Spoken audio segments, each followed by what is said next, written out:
ಕನ್ನಡಿಗರ number 1 choice Kannada matrimony. ಧರ್ಮಸ್ಥಳದ ವಿರುದ್ಧ ನಡೆದಿರತಕ್ಕಂಥ ಅಪಪ್ರಚಾರವನ್ನು ಖಂಡಿಸಿ ಇವತ್ತು ಜೆಡಿಎಸ್ ಹಮ್ಮಿಕೊಂಡಿರತಕ್ಕಂಥ ಧರ್ಮಸ್ಥಳ ಸತ್ಯಯಾತ್ರೆ ಹಾಸನದ ಮೂಲಕ ಹೊರಟಿದ್ದಾರೆ. ಈಗ ನಮ್ಮ ಜೊತೆ ಮಾತಾಡಲಿಕ್ಕೆ ನಿಖಿಲ್ ಕುಮಾರಸ್ವಾಮಿ ಇದ್ದಾರೆ. ಜೆಡಿಎಸ್ನ ಶಾಸಕರುಗಳು, ಮಾಜಿ ಸಚಿವರುಗಳು ಹಾಗೂ ಹಲವಾರು ಜಿಲ್ಲೆಗಳ ಪ್ರಮುಖ ನಾಯಕರು ಅವ್ರ ಜೊತೆಯಲ್ಲಿ ಹೋಗ್ತಾ ಇದ್ದಾರೆ. ನಮ್ಮ ಜೊತೆ ಮಾತಾಡಲಿಕ್ಕೆ ನಿಖಿಲ್ ಕುಮಾರಸ್ವಾಮಿ ಇದ್ದಾರೆ. ಹೇಳಿ ಸರ್, ನಿಮ್ಮ ಒಂದು ಕಾರ್ಯಕ್ರಮದ ಬಗ್ಗೆ ಹೇಳಿ ಸರ್. ಧರ್ಮಸ್ಥಳ ಸತ್ಯಯಾತ್ರೆ ಇವತ್ತು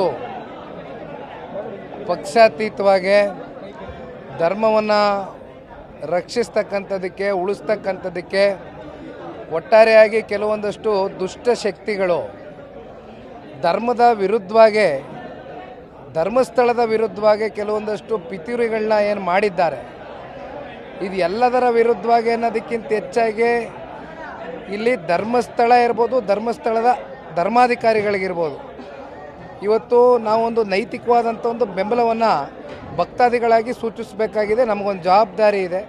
ಆ ನಿಟ್ಟಿನಲ್ಲಿ ಇವತ್ತು ಕನ್ನಡ ಮ್ಯಾಟ್ರಿಮೋನಿಯಲ್ಲಿ ಹೇರಾಳವಾದ ಚಾಯ್ಸ್ ಇದೆ. ಲಕ್ಷಾಂತರ ಜನರಿಗೆ ನಮ್ಮ ಕನ್ನಡ ಮ್ಯಾಟ್ರಿಮೋನಿ ಮೂಲಕ ಮದುವೆ ಆಗಿದೆ. ಇದಕ್ಕಿಂತ ಬೇರೇನ್ ಬೇಕು? ಕನ್ನಡಿಗರ ನಂಬರ್ 1 ಚಾಯ್ಸ್ ಕನ್ನಡ ಮ್ಯಾಟ್ರಿಮೋನಿ. ಸಹಸ್ರಾರು ಸಂಖ್ಯೆಯಲ್ಲಿ ಇಡೀ ರಾಜ್ಯ ವ್ಯಾಪ್ತಿ ಹಲವಾರು ಜಿಲ್ಲೆಗಳಿಂದ, ಬೆಂಗಳೂರು ನಗರದಿಂದ ಇವತ್ತು ಮಂಜುನಾಥ ಸ್ವಾಮಿ ಮತ್ತು ಅಣ್ಣಪ್ಪ ಸ್ವಾಮಿಯ ಭಕ್ತಾದಿಗಳು ನಾವೆಲ್ಲರೂ ಕೂಡ ಧರ್ಮಸ್ಥಳ ಸತ್ಯಯಾತ್ರೆಯನ್ನು ಧರ್ಮಸ್ಥಳಕ್ಕೆ ಹೋಗಿ ಮಂಜುನಾಥ ಸ್ವಾಮಿಯ ಆಶೀರ್ವಾದವನ್ನು ಪಡೆದು ಧರ್ಮಾಧಿಕಾರಿಗಳ ಮಾರ್ಗದರ್ಶನವನ್ನು ಪಡೆದು ಬರ್ತೇವೆ.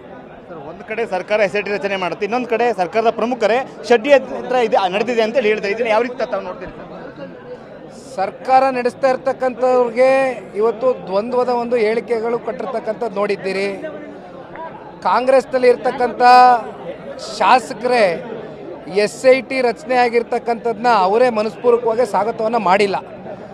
SIT ಅಂತಕ್ಕಂಥದ್ದು ತರಾತುರಿಯಲ್ಲಿ ರಚನೆ ಮಾಡಿ ಯಾವುದೋ ಒಬ್ಬ ವ್ಯಕ್ತಿ ದೂರು ಕೊಟ್ಟ ಅಂತ ಅದನ್ನೇ ಗಂಭೀರವಾಗಿ ತಗೊಂಡು ರಚನೆ ಮಾಡ್ತಕ್ಕಂಥ ಅಗತ್ಯತೆ ಇರಲಿಲ್ಲ.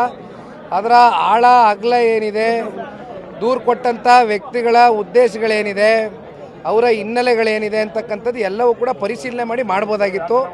ಆದರೆ ಇದು ಯಾವುದು ಕೂಡ ಸರ್ಕಾರ ಮಾಡಿದಿರ ಏಕಾಏಕಿ SIT ರಾಕೆಟ್ ವೇಗದಲ್ಲಿ ರಚನೆ ಮಾಡಿದರು.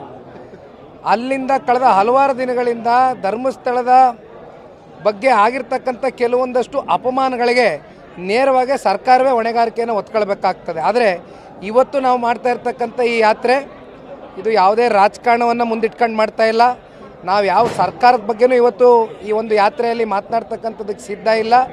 ಒಟ್ಟಾರೆಯಾಗಿ ಭಕ್ತಾದಿಗಳಾಗಿ ಮಂಜುನಾಥ ಸ್ವಾಮಿ ಮತ್ತು ಅಣ್ಣಪ್ಪ ಸ್ವಾಮಿಯ ದರ್ಶನವನ್ನು ಪಡ್ಕೊಂಡ್ಬರ್ತಕ್ಕಂಥ ಕೆಲಸ ಮಾಡ್ತೇವೆ. ಈ ಪ್ರಕರಣದ ಲಾಜಿಕಲ್ ಎಂಡ್ ಯಾವ ರೀತಿ ಅಂತ ತಾವು ಹೇಳ್ತೀರಿ ಸರ್? ಅಂತಿಮವಾಗಿ ಲಾಜಿಕಲ್ ಎಂಡ್ ಅಂತಕ್ಕಂಥದ್ದು ಮೀಟ್ ಆಗಬೇಕು ಅಂದರೆ ನ್ಯಾಷನಲ್ ಇನ್ವೆಸ್ಟಿಗೇಷನ್ ಏಜೆನ್ಸಿ, ಕೇಂದ್ರ ಸರ್ಕಾರದ ತನಿಖಾ ಏಜೆನ್ಸಿ ಬಂದು ಇದನ್ನು ತನಿಖೆ ಮಾಡುವ ಮೂಲಕ ಏನು ಸತ್ಯಾಸತ್ಯತೆ ಅಂತಕ್ಕಂಥದ್ದು ಎಳ್ಳಷ್ಟು ಕೂಡ ಇಲ್ಲಿವರೆಗೂ ಬೆಳಕಿಗೆ ಬಂದಿಲ್ಲ.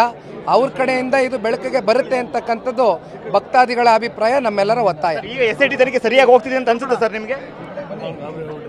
SIT ತನಿಖೆ ಯಾವತ್ತು ಸರಿಗೆ ಹೋಗಿತ್ತು ಈ ವಿಚಾರದಲ್ಲಿ? ಯೂಟ್ಯೂಬರ್ಸು ರಾಜಾರೋಷವಾಗಿ ಬಾಯಿ ಬಂದಂಗೆ ಎಪಿಸೋಡ್ಗಳು ಮಾಡ್ಕೊಂಡು ಓಡಾಡ್ತಾ ಇದ್ದಾರೆ. ಅವ್ರ ತನಿಖೆ ಆಗಬೇಕಾಗಿತ್ತು. ಬುರುಡೆ ತಗೊಂಡು ಬಂದವನು ಪ್ರಾಥಮಿಕ ಹಂತದಲ್ಲಿ ಅವ್ರ ತನಿಖೆ ಮಾಡಬೇಕಾಗಿತ್ತು.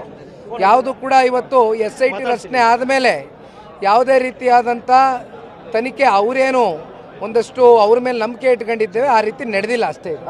ಇದು ನಿಖಿಲ್ ಕುಮಾರಸ್ವಾಮಿ ಮಾತುಗಳು. ಕ್ಯಾಮರಾಮನ್ ಮಹೇಶ್ ಜೊತೆ ಮಂಜುನಾಥ್ KB, TV9. ಕನ್ನಡಿಗರ ನಂಬರ್ 1 ಚಾಯ್ಸ್ ಕನ್ನಡ ಮ್ಯಾಟ್ರಿಮೋನಿ.